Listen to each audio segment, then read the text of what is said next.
আসসালামু আলাইকুম, সবাইকে শুভেচ্ছা জানাচ্ছি। মাসুম মাহবুব, দেখছেন ওপেন দ্য ইউটিউব চ্যানেল এবং মাসুম মাহবুব ফেসবুক পেজ। দর্শক, বেশ কিছু ব্রেকিং খবর আছে। মার্কিন যুক্তরাষ্ট্রের কলিজায় হাত দিয়ে বসলো কি এবার ইরান? আমেরিকা পুরো কেঁপে উঠেছে এমন এক ঘটনায়। আমেরিকার E-3 সেন্ট্রি এভাস বিমানটি হঠাৎ নিখোঁজ, কোথায় গেছে? দ্বিতীয়, ইমরান খানের কাছে আবার আসিম মনিরের পরাজয় হয়েছে। আসিম মনির তার সর্বশক্তি আবার ইমরান খানের বিরুদ্ধে ব্যবহার করছে। একদিকে হয় আসিফ মনির ধ্বংস হবে অথবা ইমরান খান শেষ হবে। শেষ পর্যন্ত কার পরাজয় হবে? 3 নম্বর, মার্কিন যুক্তরাষ্ট্র ইরানের বিরুদ্ধে রেজিম চেঞ্জের আরেকটা খেলা খেলেছে এবং সেই খেলায় আবারও হেরে গেছে মার্কিন প্রেসিডেন্ট ডোনাল্ড ট্রাম্প। ইরান কিভাবে ট্রাম্পকে আবারও পরাজিত করলো, একটা অসাধারণ তথ্য আছে আজকে আপনাদের জন্য নতুন। হয়তোবা ইতিমধ্যে কোনো গণমাধ্যমে সেই খবরগুলো আপনারা পাননি। দর্শক, প্রথমে আসি পাকিস্তানের খবরে। পাকিস্তানের ইমরান খান, তাকে দীর্ঘদিন জেলে আটকে রাখা হয়েছে। অর্থাৎ এই আগস্ট মাসে 2023 আগস্টেই ইমরানকে জেলে নেওয়া হয়েছে এবং সব ফেক মামলায়, এবং একটার পর একটা মামলা আদালতে জামিন হওয়ার পর নতুন করে মামলা, এভাবে প্রায় ডবল 200 মামলার মতো ইমরানের বিরুদ্ধে হয়েছে। কারণ তাকে আটকে রাখার জন্য একটা মামলা কার্যতালিকায় আসে, আদালত জামিন দিলে আরেকটা করে, ঠিক এভাবে। তো বলা হচ্ছে এই সময়টাতে, অর্থাৎ পাকিস্তানের ইতিহাসে সবচেয়ে নির্লজ্জ টাইম পার করছে পাকিস্তানের এস্টাবলিশমেন্ট এবং সরকার। কিভাবে সেটা? অর্থাৎ পাকিস্তান বরাবরই গণতান্ত্রিক রাষ্ট্রের পরিচয় দিলেও এটা সবসময় চলে একটা ফ্যাসিস্ট রেজিম বা স্বৈরাচার সামরিক বাহিনীর আন্ডারে। ক্ষমতায় আমরা দেখতে পাচ্ছি বসে আছে পিপলস পার্টি এবং নওয়াজ শরীফ। যদিও প্রধানমন্ত্রী চেয়ারে আছে নওয়াজ শরীফ, প্রেসিডেন্টের প্রধানমন্ত্রী চেয়ারে আছে নওয়াজের ভাই শাহবাজ শরীফ, অর্থাৎ মুসলিম লীগ নুন।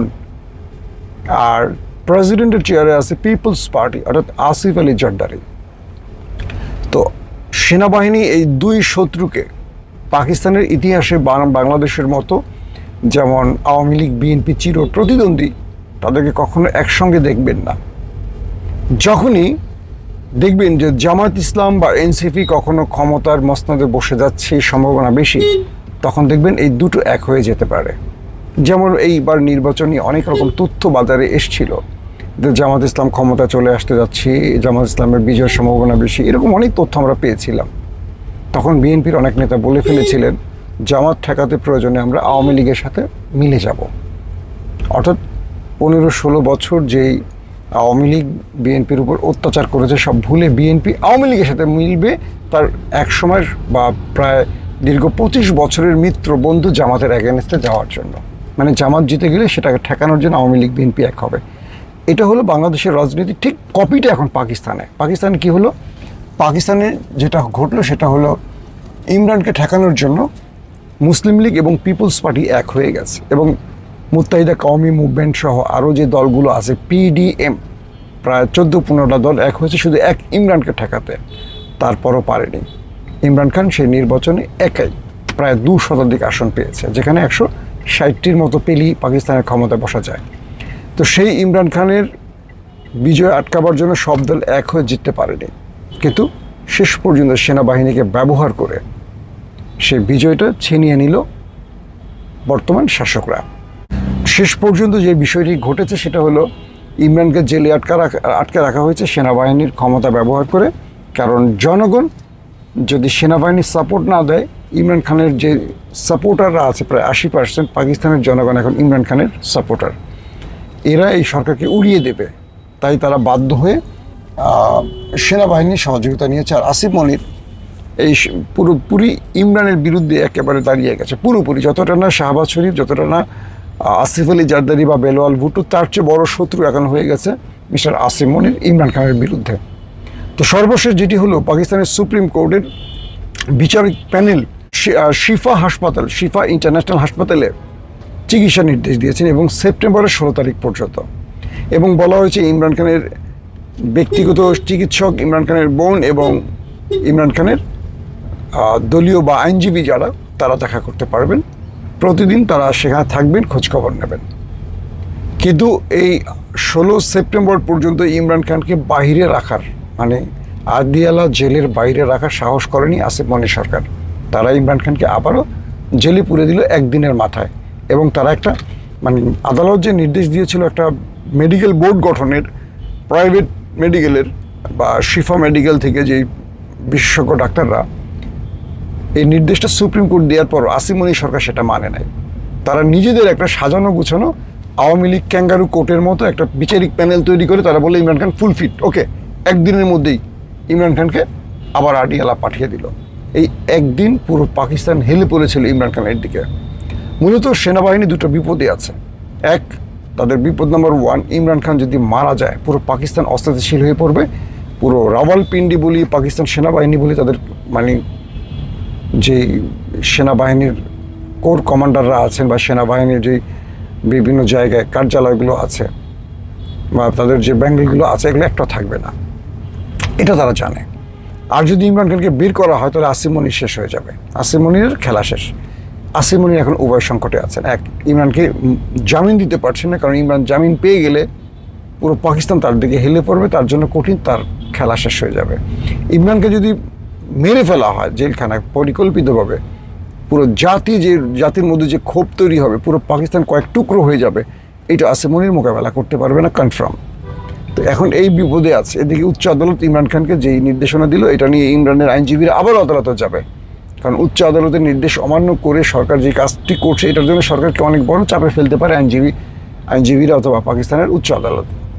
আশা করা যাচ্ছে একটা ভালো রেজাল্ট আসতে যাচ্ছে পাকিস্তানের পিটিআইয়ের জন্য বা ইমরান খানের মুক্তির ব্যাপারে, এটি আমরা মোটামুটি বলতে পারি। যারা ইমরান ভক্তরা আছে তাদের জন্য হয়তো ভালো কোনো খবর সামনের দিকে আসবে। তো ইরানের ভেতরে 2 নম্বর যে খবরটি আছে সেটা হলো ইরানের বিরুদ্ধে একটার পর একটা স্যাবোটাজ, ষড়যন্ত্র, কুরাজনীতি, যত রকম ব্যাক চ্যানেল আছে ট্রাম্প সব ব্যবহার করেছেন, মোসাদ, সিআইএ সব ব্যবহার করেছে, কিন্তু বারবার তারা ব্যর্থ হয়েছে।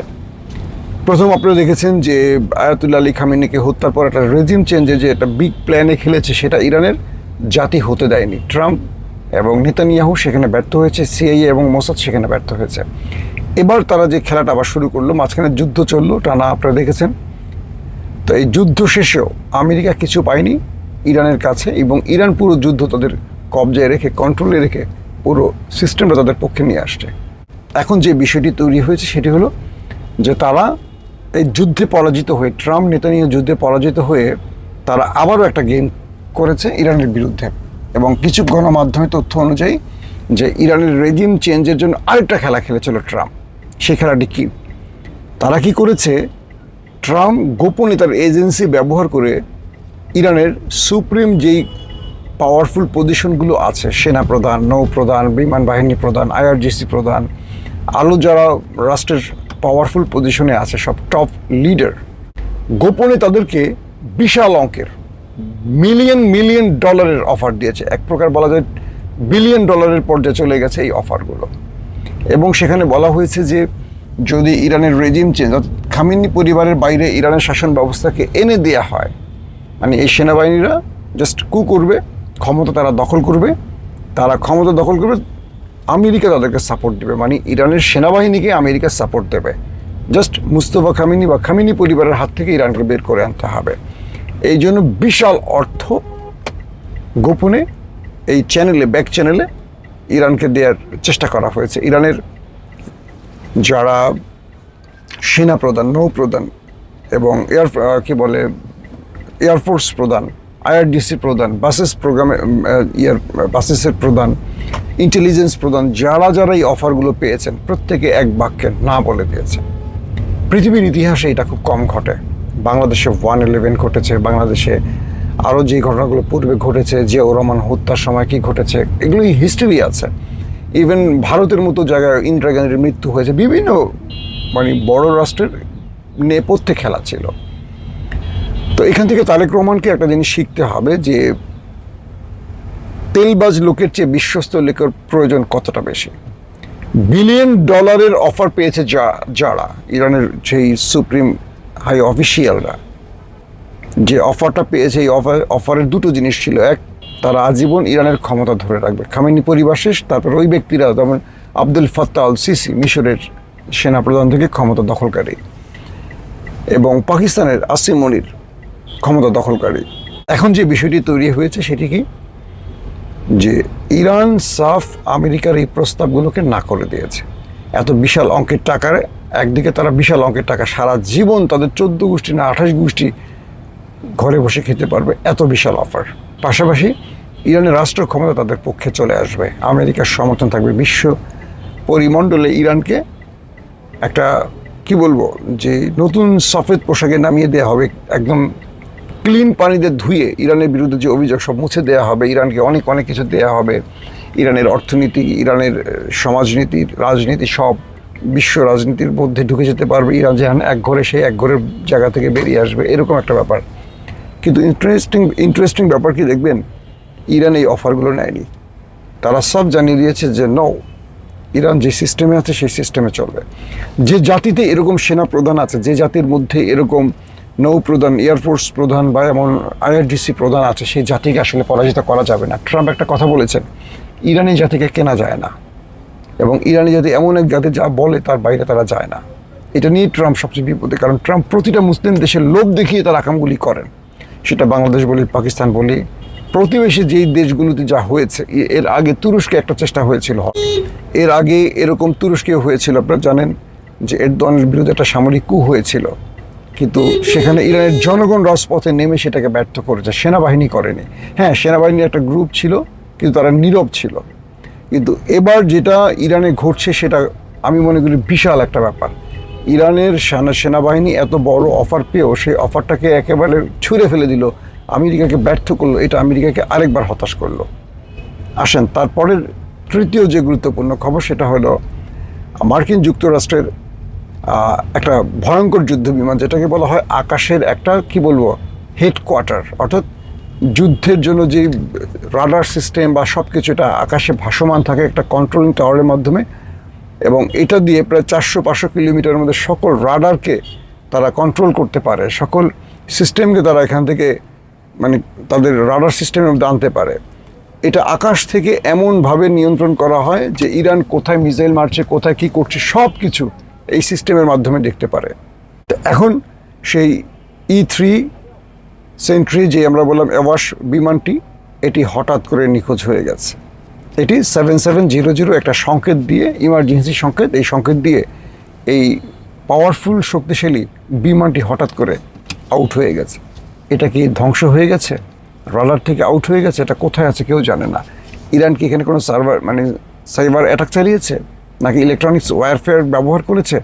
এটা নিয়ে এখন পৃথিবী পুরো অস্থির এক সময়। ইরানের এই কাজটি যদি ইরান করতে পারে বা এটা ইরান দ্বারা হয়ে থাকে, আমেরিকার জন্য বিশাল চিন্তার কারণ হয়ে গেছে। E3 সেন্ট্রি অ্যাভাস এই বিমানটির আকাশে ভাসমান থাকা অবস্থায় 400 কিলোমিটার বা 500 কিলোমিটারের মধ্যে শত্রুর প্রত্যেকটা বিষয়কে নজরদারি করে, এবং শত্রু ধরেন ইরান কোত্থেকে অ্যাটাক করবে, কি করবে, এটা সেখান থেকে সকল টাওয়ারকে তার মেসেজ পৌঁছে দেয়।